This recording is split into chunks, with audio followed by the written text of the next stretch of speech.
Selamat hari Minggu. Adik-adik, sebelum kita memulai ibadah, yuk kita ambil waktu untuk bersatu dulu. Amin. Adik-adik, sebelumnya Kak Indi mau ingetin adik-adik, jangan lupa untuk tetap kirim foto dan video adik-adik mengikuti ibadah sekolah minggu. Kirim kemana? Kirim ke kakak guru sekolah minggunya. Oke? Nanti adik-adik bisa lihat deh, adik-adik udah memuji nama Tuhan yang bagus banget. Adik-adik, sekarang kita mau naikkan pujian dulu yuk. Kita naikkan pujian dari Kidung Jemaat nomor 332. Kekuatan serta penghiburan. Yuk!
Wah, bagus kan deh lagunya?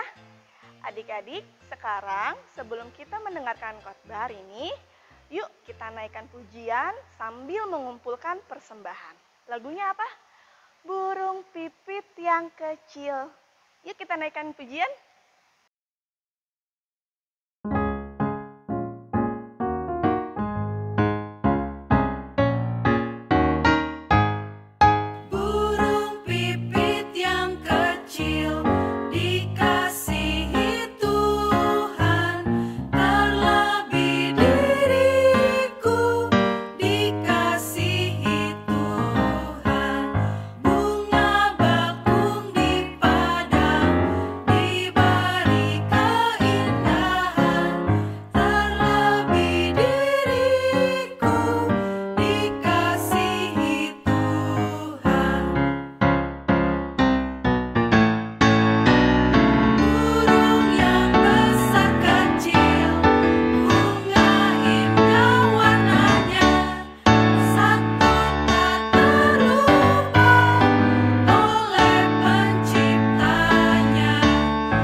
Halo adik-adik sekolah minggu, apa kabarnya?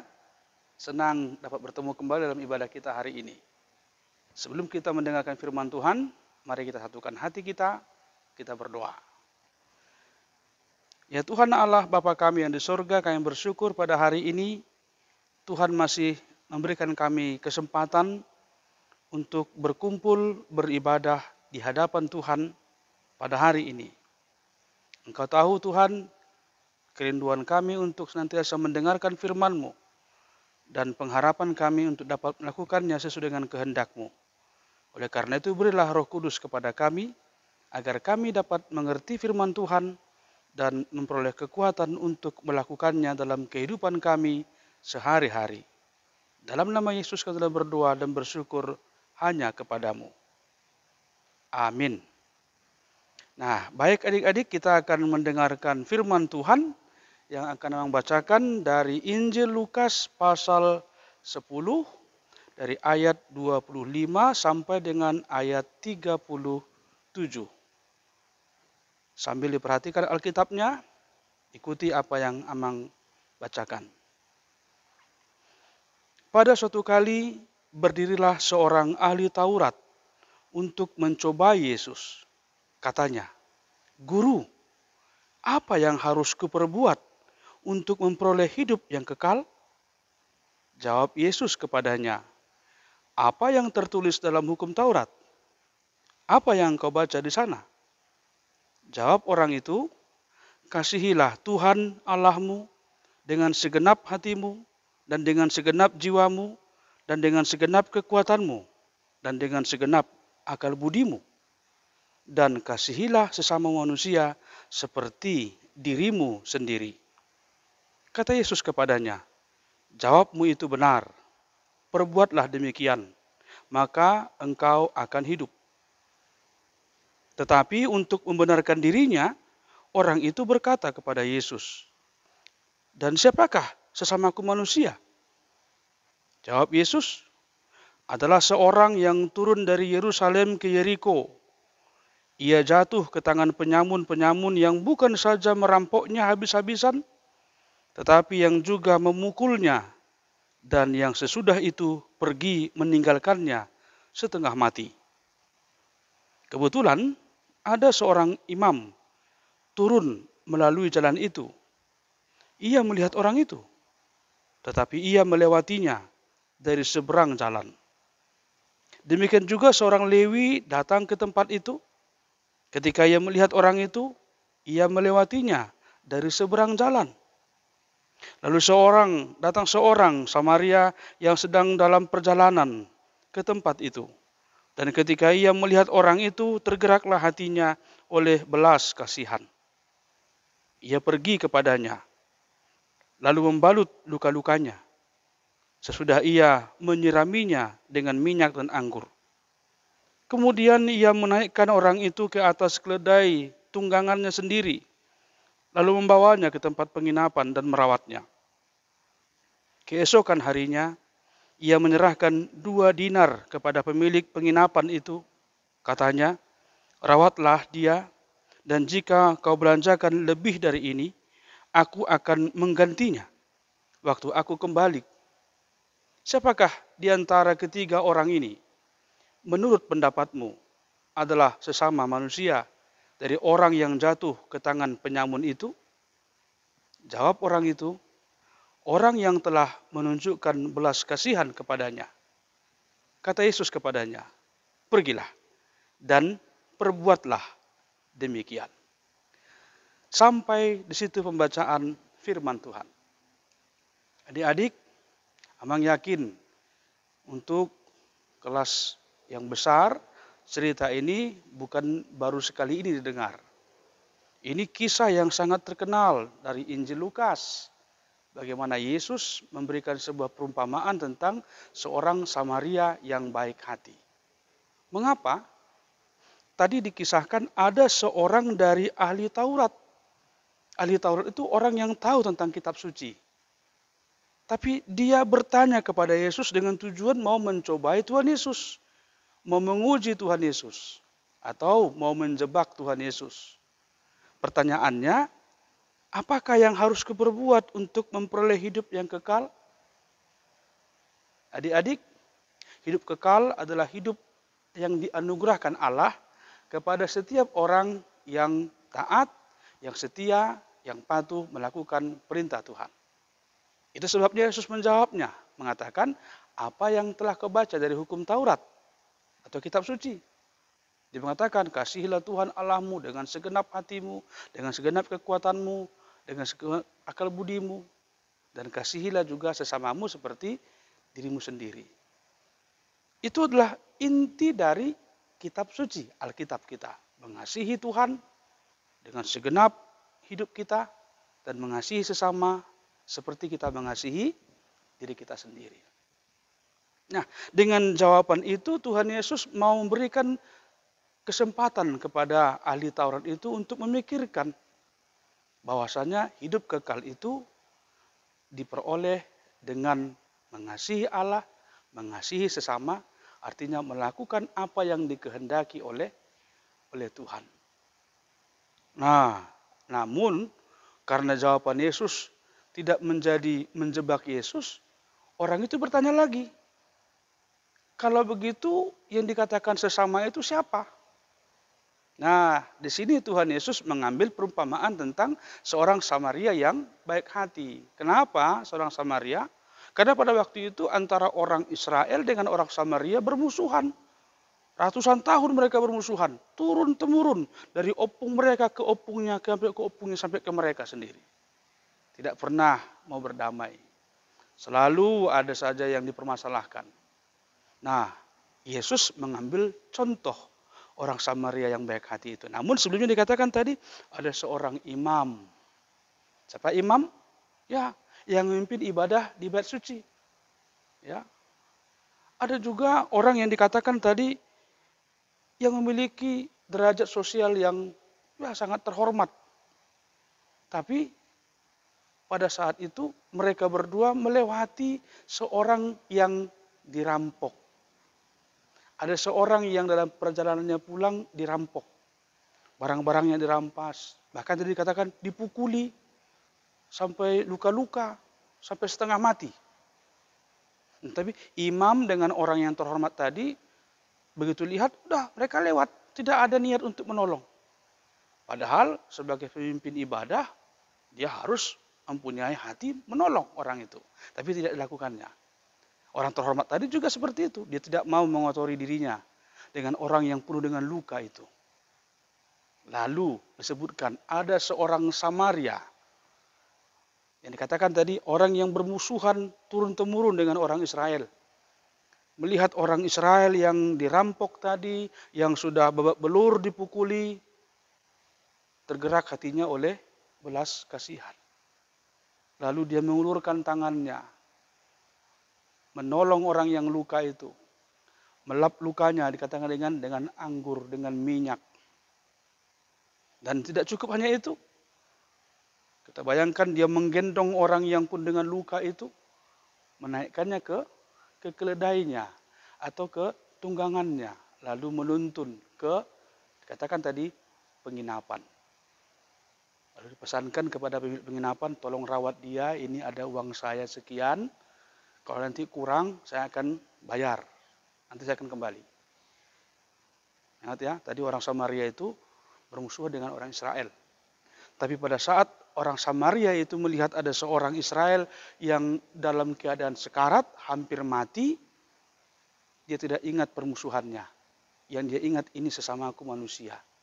Aku manusia, dia manusia. Tergeraklah hatinya oleh belas kasihan dan menolong orang Israel yang terluka itu.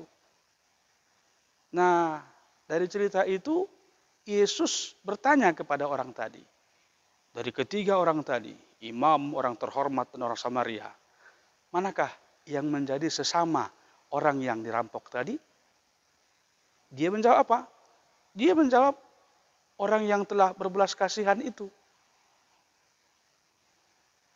Dari jawabannya, pertama, dia juga orang yang tidak mau merendahkan hatinya. Dia tidak mengatakan orang Samaria, tidak. Dia malu mengatakan orang Samaria itu yang baik. Tapi orang yang telah berbelas kasihan, dia tidak sebut Samarianya, dia malu. Nah, inilah sebuah cerita yang mengajak kita untuk merenungkan arti panggilan orang Kristen di tengah-tengah dunia ini, di mana di sekeliling kita ada banyak ancaman, ada banyak bahaya, ada banyak orang-orang yang tidak suka dengan orang Kristen. Tapi apa yang harus kita lakukan terhadap mereka? Membalas kejahatan mereka? Tidak.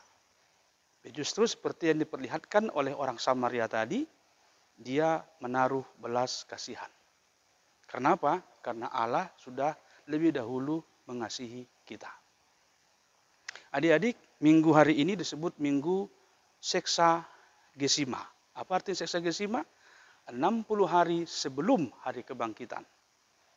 Jadi yang mau kita lihat, Yesus yang telah mati dan bangkit itu adalah Yesus yang telah menolong kita, Yesus yang telah menjadi sesama bagi kita, orang berdosa, orang yang hina ini, dia mau turun dari surga untuk menolong kita yang sudah babak belur karena perbuatan iblis. Berbohong, menipu, mencuri, dan sebagainya. Seharusnya kita harus dihukum. Dibiarkan saja, seperti orang tadi, dibiarkan saja mati. Tapi Yesus tidak menginginkan hal itu. Dia datang ke surga, dari surga dan memberikan kepada kita harapan-harapan untuk dapat hidup lebih baik. Tergantung kita. Kita mau terima tawarannya? Kalau tidak, ya celakalah kita. Kalau kita bersedia menerima uluran tangan Yesus yang baik hati itu, kita akan selamat. Dan Yesus memang harus menanggung penderitaan dan dia harus mati, tapi dia dibangkitkan oleh Allah sebagai bukti kemenangan, keselamatan bagi kita.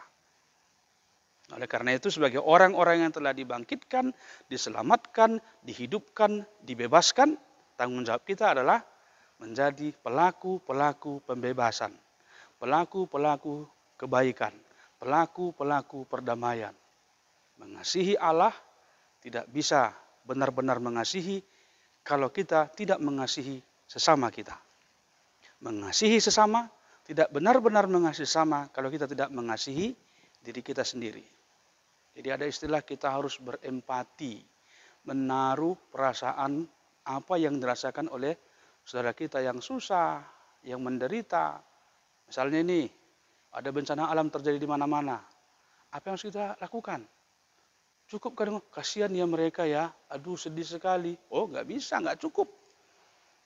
Tapi yang paling berdampak adalah mendoakan mereka. Bahkan bila perlu mengulurkan tangan membantu mereka. Ada banyak jalan, banyak cara. Mungkin bisa cari informasi, kita mau menyalurkan bantuan kita kemana untuk mereka. Tapi itulah panggilan kita. Oleh karena itu adik-adik, ingatlah selalu untuk bersyukur kepada Tuhan karena dia telah menolong kita. Kita seperti orang yang dirampok tadi, yang dipukul babak belur, berluka-luka tubuh kita. Namun Yesus datang dengan segala kerendahan hati dan kemurahan hatinya. Menolong kita, menyelamatkan kita, memulihkan kita. Jadilah pelaku-pelaku pemulihan tadi agar Yesus senantiasa memberkati kita. Dan jangan lupa untuk senantiasa menjaga kesehatanmu dengan tetap menjaga jarakmu dengan orang lain. Kalau tidak perlu keluar, jangan keluar. Kenakan masker pada saat kamu beraktivitas di rumah. Dan juga tetap rajin untuk mencuci tangan agar jauh sakit yang sekarang ini tengah merebak atas dirimu. Tuhan Yesus memberkati, berbahagialah mereka yang mendengarkan firman Tuhan dan yang memeliharanya. Amin, kita berdoa. Terima kasih Tuhan buat firman-Mu pada hari ini yang mengajarkan kepada kami tentang hidup mengasihi Engkau dan hidup mengasihi sesama. Bahwasanya kami harus hidup dalam kepedulian, kerendahan hati dan kemurahan hati untuk menolong sesama kami, yaitu mereka yang benar-benar membutuhkan pertolongan kami. Dan berilah kami hikmat untuk dapat memberikan yang terbaik yang bisa kami berikan bagi saudara-saudara kami yang membutuhkan pertolongan kami. Tuhan, berkatilah juga seluruh anak-anak sekolah minggu HKBP Petukangan yang pada saat ini tengah mengikuti ibadah di rumah mereka masing-masing. Biarlah mereka tetap mengarahkan pandangannya kepadamu, mengarahkan cintanya, kasihnya kepadamu, sehingga mereka beroleh sukacita di dalam Engkau. Terima kasih Tuhan, terimalah doa kami yang kami haturkan dalam nama Putramu yang terkasih, Yesus Kristus, Juru Selamat kami yang hidup. Amin. Selamat hari Minggu adik-adik, Tuhan Yesus memberkati. Salam.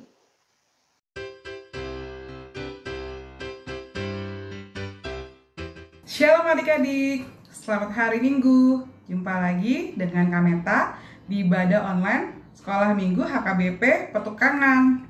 Ya, tadi sudah mendengarkan firman Tuhan dari Amang Pendeta. Sekarang dengar-dengaran firman Tuhannya sama Kameta ya. Tapi seperti biasa, sebelum dengar-dengaran firman, kita berdoa dulu ya adik-adik. Tutup matanya dan lipat tangannya. Kita bersatu dalam doa. Tuhan yang baik, terima kasih ya Bapak, karena pada saat ini Bapak, pada hari ini Bapak, Engkau masih memberikan kami kesempatan untuk mendengarkan firman-Mu, walaupun kami saling berjauhan ya Tuhan. Di dalam kondisi yang seperti ini ya Tuhan, kami masih bersyukur Bapak, Kau masih memberikan kami selalu kesehatan ya Tuhan. Ya Tuhan, sebentar kami akan mendengarkan firman-Mu ya Tuhan, kiranya Engkau memberkati hamba-Mu, agar dapat menyampaikan firman-Mu dengan baik, sehingga adik-adik yang ada di rumah dapat menerima firman-Mu dan dapat melakukannya di dalam kehidupan mereka sehari-hari.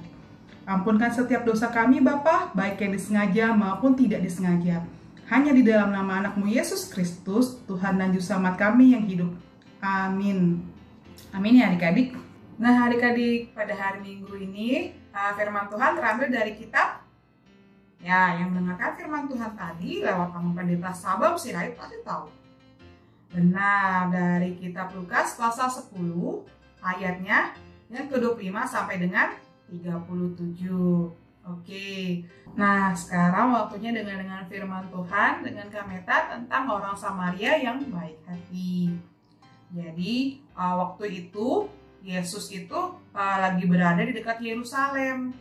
Terus banyak orang-orang Yahudi mendatangi Tuhan Yesus. Sebagian besar dari mereka mendatangi Tuhan Yesus itu untuk mendengarkan ajaran-ajaran yang disampaikan oleh Tuhan Yesus. Tapi ada juga sebagian yang datang untuk memuji Tuhan Yesus. Salah satunya dari mereka itu ternyata seorang ahli Taurat. Dia bertanya kepada Tuhan Yesus seperti ini. Guru, apa yang perlu saya lakukan agar mewarisi kehidupan abadi? Itu ada di Lukas 10 ayatnya yang ke-25. Nah, Yesus itu tahu bahwa pria itu bertanya bukan untuk tahu jawabannya adik-adik. Jadi kayaknya si ahli Taurat itu bertanya seperti itu hanya untuk menjebak Tuhan Yesus. Nah, tapi Tuhan Yesus itu nggak langsung menjawab. Malah Tuhan Yesus itu balik bertanya, apa yang ditulis dalam Taurat? Apa yang kamu mengerti? Jadi karena dia ahli Taurat ini merasa dia menguasai tentang Taurat, dia mengambil dari Ulangan 6 ayat 5 dan Imamat 19 ayatnya ke-18. Bunyinya seperti ini. Kasihilah Tuhan Allahmu dengan sepenuh hati, sepenuh jiwa, seluruh kekuatan, seluruh pikiranmu, dan kasihilah sesamamu seperti dirimu sendiri. Itu ada di Lukas 10 ayat 26 sampai 27. Nah, terus kata Yesus, benar jawabanmu. Terus lakukan itu dan kamu akan mendapatkan kehidupan.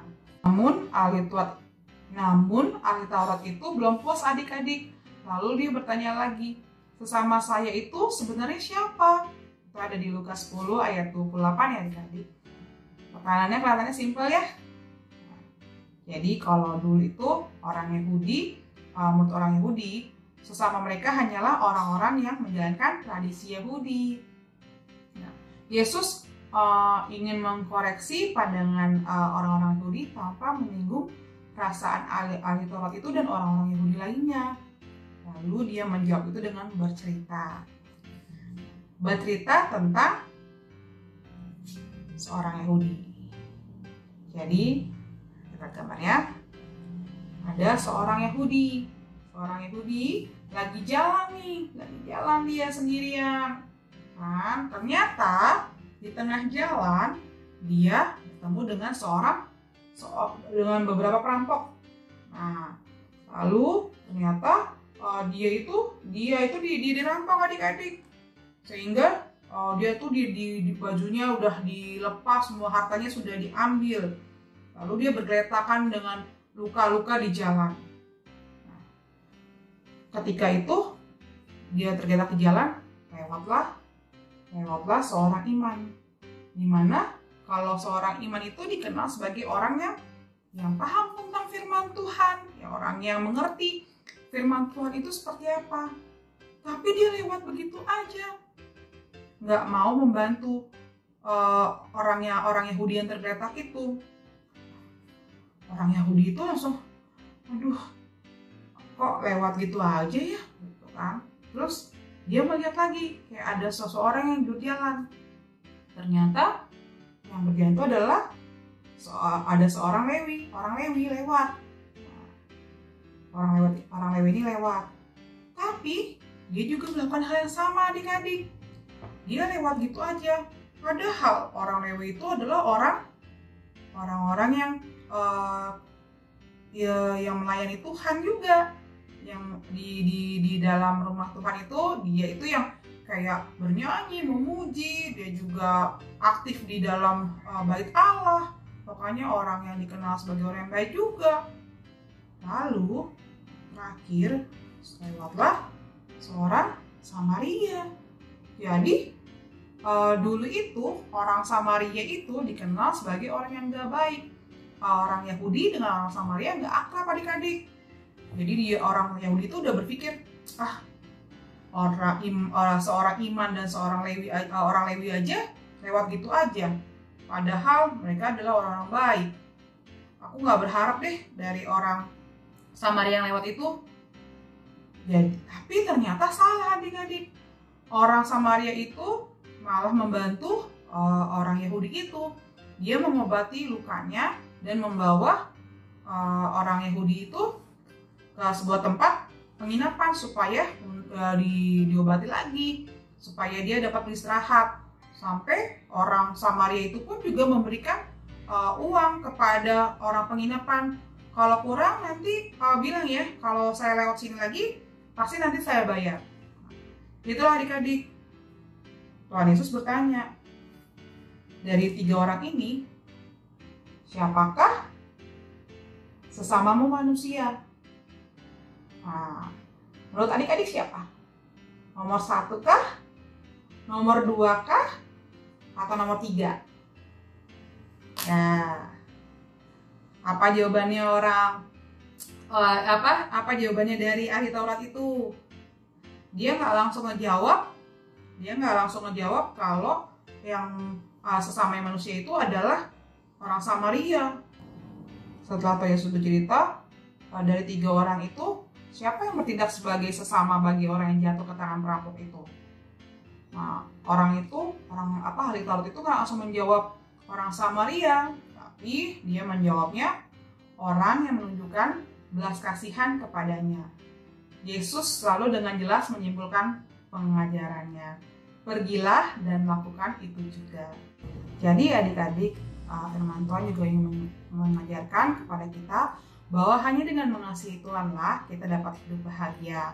Kasih kepada Tuhan diwujudkan dengan mengasihi sesama kita manusia. Nah adik-adik, yuk sama-sama kita bertanya kepada diri kita masing-masing, kepada siapakah kita menjadi orang Samaria yang baik hati pada hari ini, besok, dan seterusnya.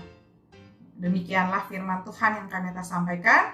Semoga dapat dimengerti adik-adik dan dapat dilakukan dalam kehidupan sehari-hari adik-adik. Sebelum kita mengakhiri ibadah kita pada hari ini, kita tutup dengan doa ya adik-adik. Tutup matanya dan lipat tangannya. Tuhan Yesus, terima kasih karena Engkau masih memberikan kami kesempatan untuk mendengarkan firman-Mu. Tuhan Yesus, kami ingin menjadi orang-orang Samaria yang baik hati, di mana kami mengasihi sesama kami manusia tanpa membeda-bedakan ras, golongan, agama, atau apapun itu ya Tuhan.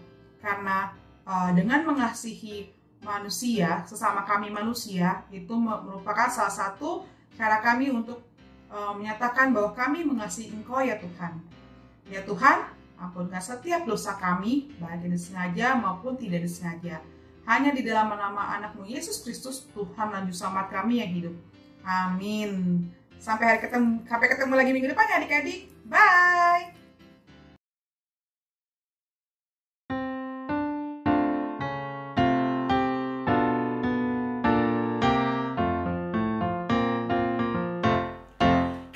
Kasih-Nya seperti sungai, kasih-Nya seperti sungai, kasih-Nya seperti sungai di hati